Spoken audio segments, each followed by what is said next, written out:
Howdy folks, it's been a few weeks since my last video with the King Tiger tank. I know last time I built up the little Sherman and that little Vesta just to fill some time, just to try and keep the tank theme going on a Tuesday. But since then, to look at, you're probably thinking nothing's changed. I have spent, as you know, a lot of time researching, and I come up with the tank that I wanted to do, which was tank number 233. I originally named that guy Jeff one time, and he's actually called Alfred Kurzmo, you'll be pleased to know.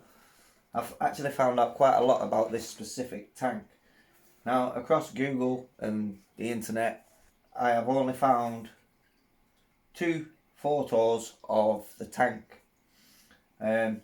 And they're in St George's Square in Hungary, and it's the road to Budapest, and they were taken around the 15th, 16th of October 1944.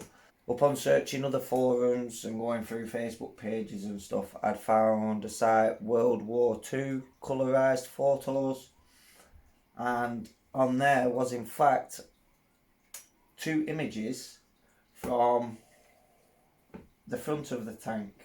Now, there wasn't stood back where you could see the tank like in its former glory, but the image is kind of like from here. But all in all, I have found 4 photos. So as I was saying, there was the one from the side on the corner of the cobbled road in St George's Square, and the other one was from this side of the tank, stood back like looking at it on an angle. The first one, where it was from the corner, is kind of from looking back at this angle. So you can see the back of the tank here and things like that. And the other one does actually show bits of damage. And like it looks like there's been a few shell rounds in the Zimmerit, and the panel here is pierced. And this one looks to be hanging off on the front. When I built this, I was going to build it as a radio control model to play with. Basically just to load on my low loader and stuff like that. But I am no longer bothered about having it radio control. I'm going to build this as a model, and I would like to totally replicate the photograph that I'm using, that I'm basing this tank on. It's a real photograph, it's a real tank, and I'm going to create the diorama that it sits on and make the cobbled road and everything else, and just have it as a piece to admire. It's more from the journey it's took me on with building it, and I'd like to admire it. I already do sit here admiring it. I admire the photos, I admire the documentaries I watch it. I'm like really truly fascinated. The back here, I'd got the Zimmerit finished, and I'd already glued in parts. I'd started this build following the manual. Since you would have last seen it, it had the rear mud guards on, which was in fact glued in place. Then I'd already put the Zimmerit over, so the little brackets in there were like just stuck in. So I've literally just ripped them off, literally just tore them clean off. I do need to clean up where they've been ripped off, as this tank didn't have them on there.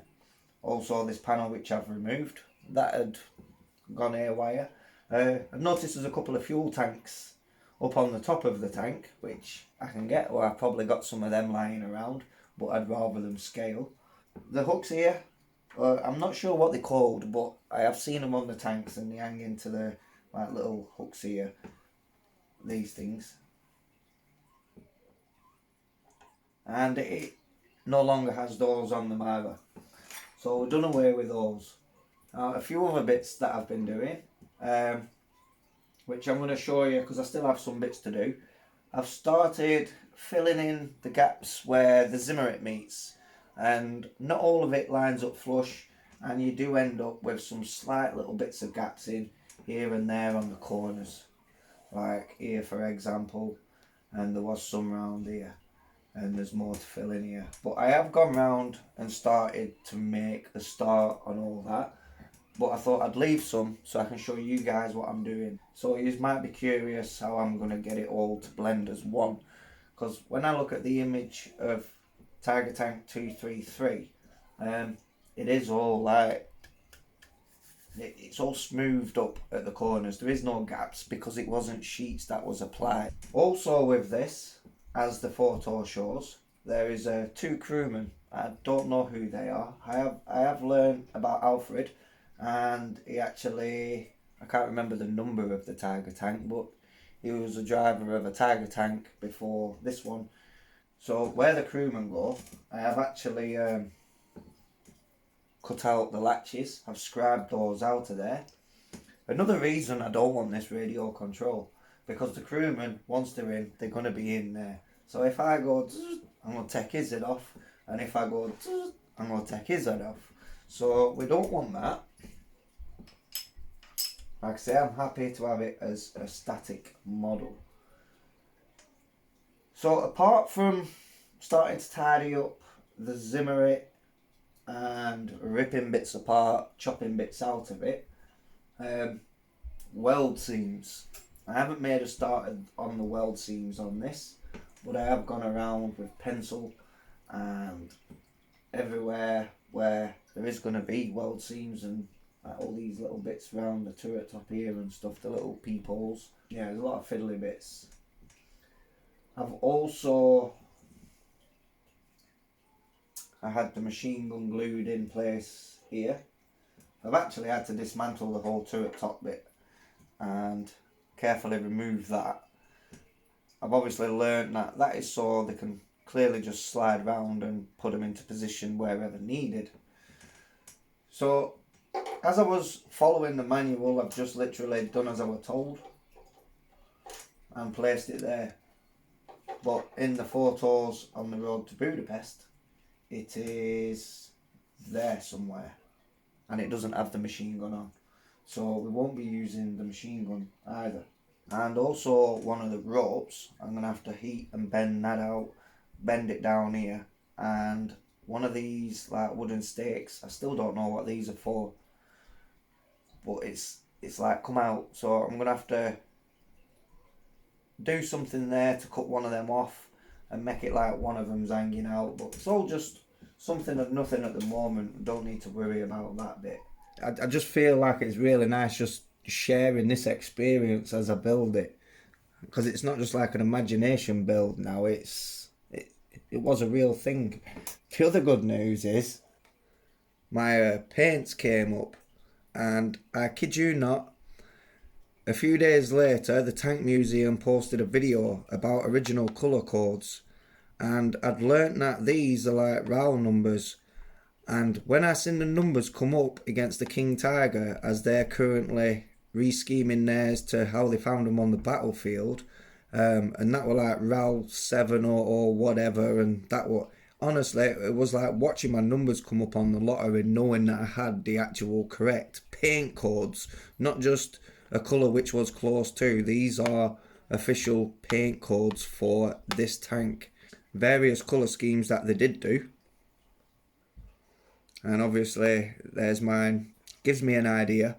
And when you look at the colorized photos of the real one, King Tiger Tank 233 was actually quite a clean tank. There is little bits of rusting here and there, but nothing major, just like around the bolts on the turret, and it looked more dusty than dirty, so should be pretty simple to weather. So the task in hand. So you can see here, just like a slight gap. The Zimmerit's held in place. It's not that the Zimmerit's loose or anything. So we're just going to be gap filling, and there's a little bit still in the middle there. And for this, I have Delight stakes. You can use a cocktail stick, but I've just chopped the end off just to give me a little flat edge. And I am using this Vallejo plastic putty. Now at the minute you can see the difference on where the white is, and it might look tacky, but once it's all primed and painted and it's all looking as one, you're going to actually see the rough texture of it all, and it'll just look like it's blended into the Zimmerit nicely. It should all look like it was all done in one. So I literally may use that for this whole half section here, and I'm going to go to the gappiest bit, just to pop that in, and we're just going to start filling, just a little bit at a time, brushing it into the gaps. Now don't worry about filling the Zimmerit, because on the close-up images of this it kind of does meet in a clump in certain places, but so far from the little bits that I have done, it has been extremely time consuming, as you can see, but it should all be worthwhile for the end result. But yeah, I've lost count of how many models I've built in the past, and I'll take inspiration from models, but I'll never actually replicate a model or do an actual replication like I am with this, which is another reason why I don't want it as a radio control. Not just for the crewmen losing the heads and things like that, but I just really appreciate the journey that it's took me on so far.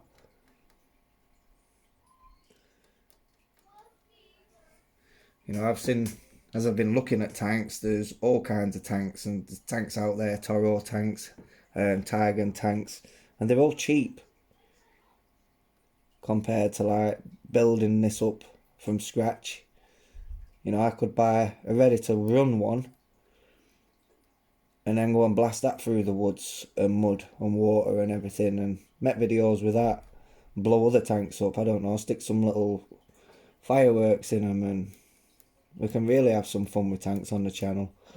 But this one, as I say, I don't build shelf queens, and I don't really build stuff to admire. I just enjoy building and having fun with them. But this, yeah, totally different.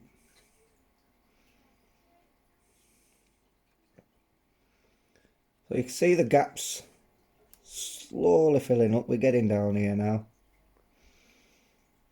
I've had to do this for most of the tank, and where Zimmerit's chipped, I've had to fill in with and kind of remake my own Zimmerit, which you can't tell.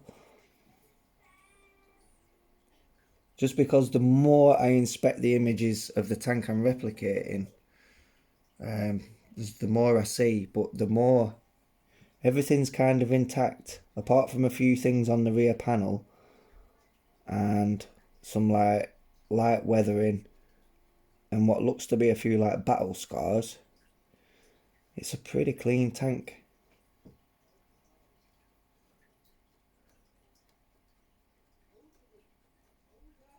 So although it looks white in the crevices of the Zimmerit, it's not actually filled up, so you're not going to have a complete rough texture there.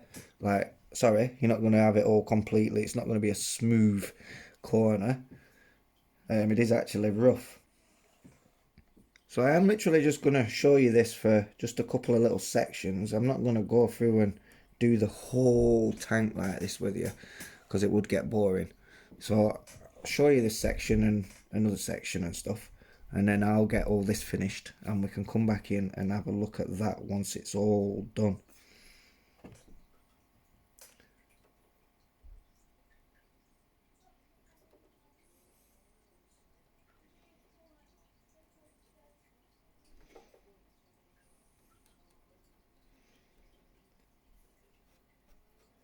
But I have a mammoth task of the weld seams. I've been watching a lot of videos on creating the weld seams. There's various methods, and it's not something I just want to jump into yet until I know exactly where they are and I know that I can do the weld seams. So I have been practicing on some things, and I'll be honest with you, they're not that good at the minute.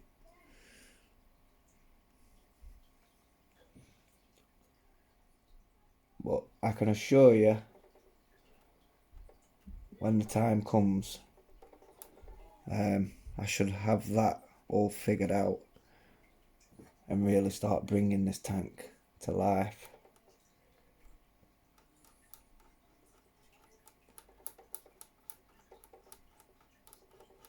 I mean, bear in mind, this is a late 90s Tamiya kit, but it's actually a mould from 1981. So they've obviously just repackaged it and like upgraded the packaging, maybe changed a few bits. Maybe you got an extra few different items that you wouldn't have got in the 80s, like the metal barrel and stuff like that. So compared to like Tamiya today, I mean, don't get me wrong, I swear by Tamiya stuff. I build Tamiya semi trucks, and for the quality and detailing, you can't go wrong. But I'm presuming a modern day Tiger tank from Tamiya would probably blow this out of the water on details. So it's just doing the best I can with what I've got at the moment, just to make it look as real as possible. Like I said, this has gone from becoming a radio control build, which I was going to have as like a functional RC, to now just replicating a photograph. So that's that corner now done, and I've just gone over the little gap in there.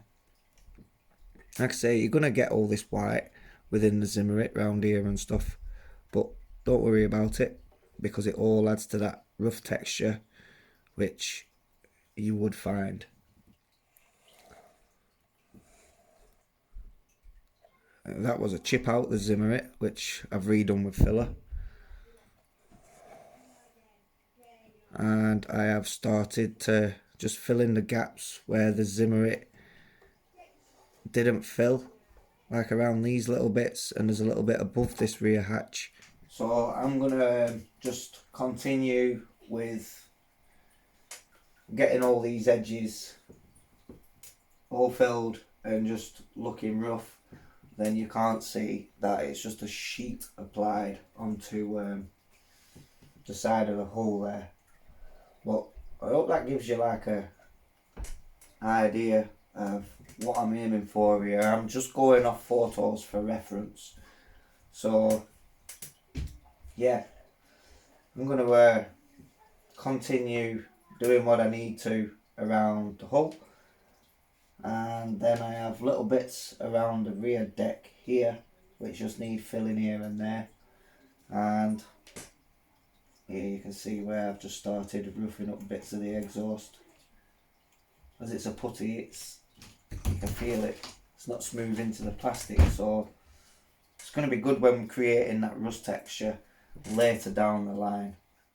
So I've now got all the edges sealed, all the corners along the top around here and stuff like that. These corners, I've literally just been blotting bits of excess just like on edges and round there, just for where it actually looks worn and a bit concretey. Done this corner. The tops I have just kind of sanded to get them down level. There is just still a little bit where I could touch in there. Same on the upper part of the turret, and refilled all this bits where there was none. So there's now like technically the Zimmerit all filled. And I've just brought this up to the end again where it didn't sit flush, and just blotted bits about where's needed.